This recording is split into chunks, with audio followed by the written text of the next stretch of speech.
Palabras de fe. Reflexión diaria del Evangelio.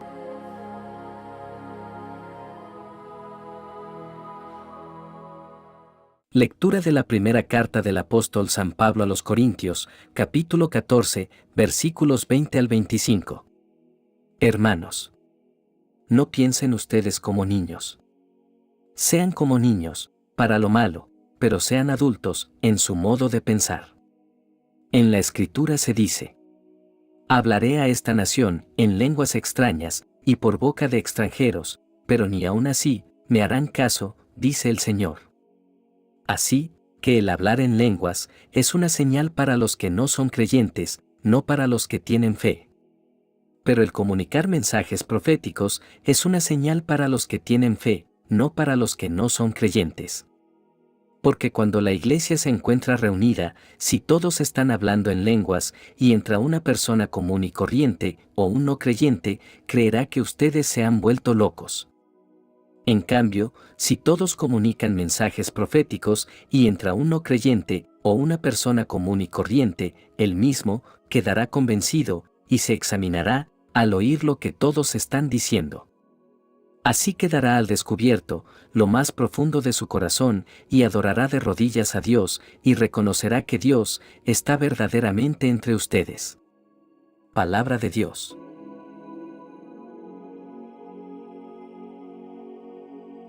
Lectura del Santo Evangelio según San Mateo, capítulo 20, versículos 1 al 16.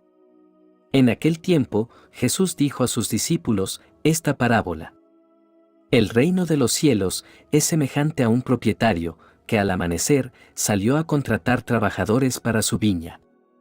Después de quedar con ellos, en pagarles un denario por día, los mandó a su viña. Salió otra vez a media mañana, vio a unos que estaban ociosos en la plaza, y les dijo: vayan también ustedes a mi viña, y les pagaré lo que sea justo. Salió de nuevo a mediodía, y a media tarde, e hizo lo mismo. Por último, salió también al caer la tarde, y encontró todavía otros que estaban en la plaza, y les dijo: ¿por qué han estado aquí todo el día sin trabajar? Ellos le respondieron: porque nadie nos ha contratado. Él les dijo: vayan también ustedes a mi viña. Al atardecer, el dueño de la viña le dijo a su administrador: llama a los trabajadores y págale su jornal, comenzando por los últimos hasta que llegues a los primeros. Se acercaron pues los que habían llegado al caer la tarde y recibieron un denario cada uno. Cuando les llegó su turno a los primeros, creyeron que recibirían más, pero también ellos recibieron un denario cada uno.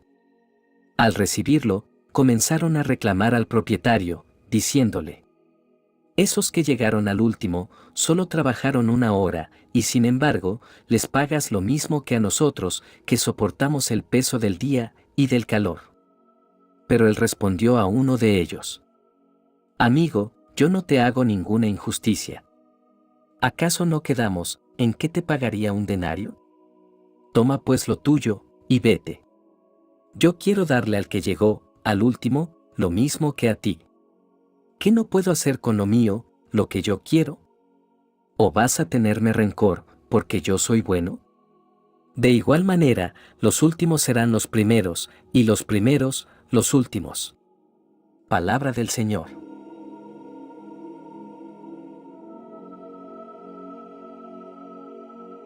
En las lecturas de hoy, somos llamados a considerar la manera en que Dios trabaja en nuestros corazones y a comprender la magnitud de su amor y de su misericordia. Antes de entrar en los detalles del pasaje, es crucial comprender el contexto en el que se encuentra. La primera epístola a los Corintios fue escrita por el apóstol Pablo para corregir algunas prácticas y creencias erróneas que habían surgido en la iglesia de Corinto. Uno de los temas que Pablo aborda es el uso de los dones espirituales en la adoración y la edificación de la comunidad. Pablo está exhortando a los creyentes a madurar en su pensamiento espiritual y no quedarse en un nivel infantil de comprensión. El mundo valora la sabiduría que se deriva de la erudición humana y las habilidades intelectuales. Pero la sabiduría de Dios es diferente. Es revelada por medio del Espíritu Santo y se enfoca en la comprensión profunda de las verdades espirituales y la relación con Dios. Pablo invita a los corintios, y a nosotros también, a buscar esta sabiduría que viene de Dios. Pablo continúa hablando de la profecía, afirmando que es un don más valioso que el de lenguas. La profecía edifica, exhorta y consuela a la iglesia de manera comprensible, mientras que las lenguas sin interpretación pueden causar confusión. Además, Pablo pinta un cuadro fascinante. Él nos dice que si un incrédulo o alguien sin entendimiento entra en la reunión de la iglesia y escucha a todos hablando en lenguas, pensará que están locos. Pero si todos están profetizando y revelando los secretos de su corazón, ese incrédulo se postrará y adorará a Dios, reconociendo que Dios realmente está presente entre ellos. Esta descripción resalta la profundidad de la profecía y cómo puede impactar a las personas de manera poderosa. La profecía no solo se trata de predecir el futuro, sino de revelar los secretos del corazón humano y mostrar la conexión directa entre el individuo y Dios.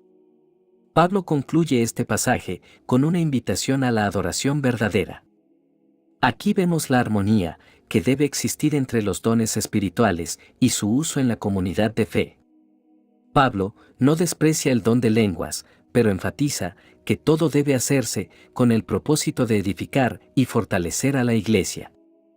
Esta lectura nos desafía a reflexionar sobre cómo estamos utilizando nuestros dones y habilidades espirituales en nuestra adoración y servicio a Dios.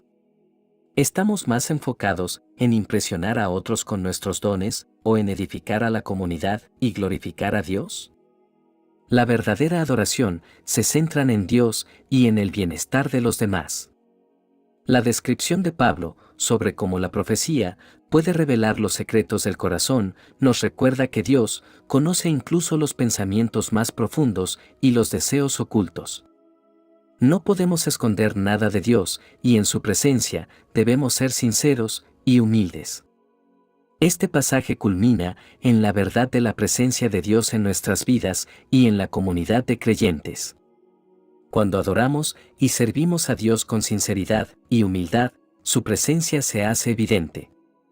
Los incrédulos pueden ser impactados por la manifestación del Espíritu Santo en nuestras vidas y ser conducidos a postrarse y adorar al Dios verdadero. En el Evangelio de hoy, Jesús comparte una parábola que nos revela aspectos cruciales sobre el reino de Dios y su maravillosa gracia. Esta parábola, a menudo llamada Los obreros de la viña, es una joya espiritual que ilumina aspectos profundos del reino de Dios y su gracia inmerecida. En esta historia, un dueño de viña sale temprano en la mañana para contratar obreros para su viña. Acuerda pagarles un denario, que era un salario justo, por un día de trabajo en esa época. Luego, a lo largo del día, vuelve a contratar obreros en diferentes momentos, prometiendo pagarles lo que sea justo. Finalmente, al final del día, llama a todos los obreros y comienza a pagarles, comenzando por los últimos contratados y terminando con los primeros. Lo que hace que esta parábola sea tan impactante es que el dueño de la viña decide pagarles a todos los obreros, sin importar cuántas horas trabajaron, el mismo denario. Cuando los primeros obreros ven esto, se sienten agraviados y murmuran contra el dueño, argumentando que no es justo que reciban lo mismo que aquellos que solo trabajaron una hora. Sin embargo, el dueño responde con una profunda lección sobre su soberanía y generosidad. Él les recuerda que acordaron trabajar por un denario y que él tiene el derecho de hacer lo que quiera con lo suyo. Además, señala que su generosidad hacia los últimos contratados no debería ser motivo de envidia, sino motivo de alegría por su gracia inmerecida. ¿Qué podemos aprender de esta parábola? En primer lugar, esta parábola nos enseña sobre la gracia inmerecida de Dios. En el reino de Dios, la salvación no se gana a través de obras o méritos, sino que es un regalo divino.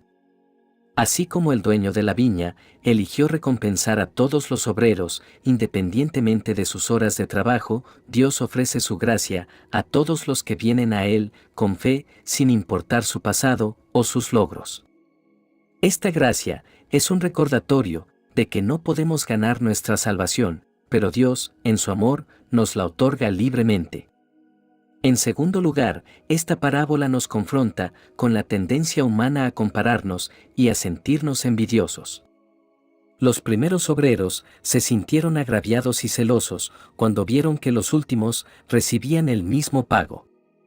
Esta actitud refleja nuestra lucha con la envidia y el descontento, cuando vemos que otros reciben bendiciones o reconocimiento que creemos merecer. La respuesta del dueño de la viña nos recuerda que la envidia no tiene lugar en el reino de Dios. En cambio, debemos regocijarnos en las bendiciones de los demás y reconocer que Dios nos trata a todos con amor y justicia. En tercer lugar, esta parábola destaca la soberanía de Dios. El dueño de la viña tenía el derecho de tratar a los obreros como quisiera con su propio dinero. De manera similar, Dios es soberano en su reino y tiene el derecho de otorgar su gracia y bendiciones, según su sabia voluntad. A veces, podemos cuestionar las decisiones de Dios o sentir que merecemos más, pero esta parábola nos llama a confiar en su soberanía y a recordar que sus caminos son más altos que los nuestros. En cuarto lugar, esta parábola nos desafía a reevaluar nuestra actitud hacia el servicio y la recompensa en el reino de Dios. Los primeros obreros estaban preocupados por lo que recibirían, mientras que los últimos estaban agradecidos por la oportunidad de trabajar. Jesús nos llama a servir, no por lo que obtendremos, sino por amor y obediencia a Dios. Nuestra recompensa proviene de la gracia divina, no de nuestros propios méritos. En quinto lugar, esta parábola nos invita a ver a los demás con los ojos de Dios. Al igual que el dueño de la viña, Dios ve el valor y el potencial en cada uno de nosotros, independientemente de cuánto tiempo hayamos estado en su servicio. Debemos resistir el impulso de juzgar o compararnos con los demás y, en su lugar, tratar a todos con amor y respeto, reconociendo la imagen de Dios en cada persona. En resumen, las lecturas de hoy nos llaman a profundizar en nuestra comprensión de la sabiduría y la justicia divina. Nos desafían a buscar una sabiduría espiritual profunda y madura que trascienda las señales externas y las apariencias superficiales. Además, nos invitan a abrazar la generosidad y la justicia de Dios, reconociendo que su gracia es un regalo inmerecido que se ofrece a todos por igual. Al vivir de acuerdo con estas enseñanzas, podemos experimentar la libertad y la plenitud que vienen de seguir a Cristo y de confiar en la providencia divina. Oración final. Amado Dios, te agradecemos por tu sabiduría y justicia perfecta. Abre nuestros corazones y mentes para comprender más profundamente tus caminos y tus designios. Ayúdanos a buscar una sabiduría espiritual que trascienda las señales externas y nos lleve a una relación más íntima contigo. Padre, reconociendo tu generosidad ilimitada, te pedimos que nos ayudes a ser más generosos con los demás. Libéranos de la mentalidad de compararnos y competir por recompensas. Ayúdanos a compartir tus dones con amor y gratitud, sabiendo que todo lo que tenemos viene de ti. Te pedimos también, Señor, que purifiques nuestros corazones de prejuicios y juicios injustos. Ayúdanos a ver a cada persona a través de tus ojos de amor y a reconocer la dignidad que tienen como tus hijos. Enséñanos a tratar a los demás con la misma generosidad y justicia que tú nos ofreces. Finalmente, te pedimos fortaleza y perseverancia para seguir tus enseñanzas y confiar en tu providencia en todo momento. Que podamos vivir nuestras vidas en conformidad con tu voluntad y experimentar la plenitud y la alegría que provienen de vivir en tu amor. Te lo pedimos todo, en el nombre de tu Hijo, Jesucristo, quien nos enseñó a amar y a confiar en ti. Amén. Que la bendición de Dios te acompañe en este día. Si te gustó esta reflexión, déjanos un comentario, y no se te olvide compartir con los demás la palabra de Dios.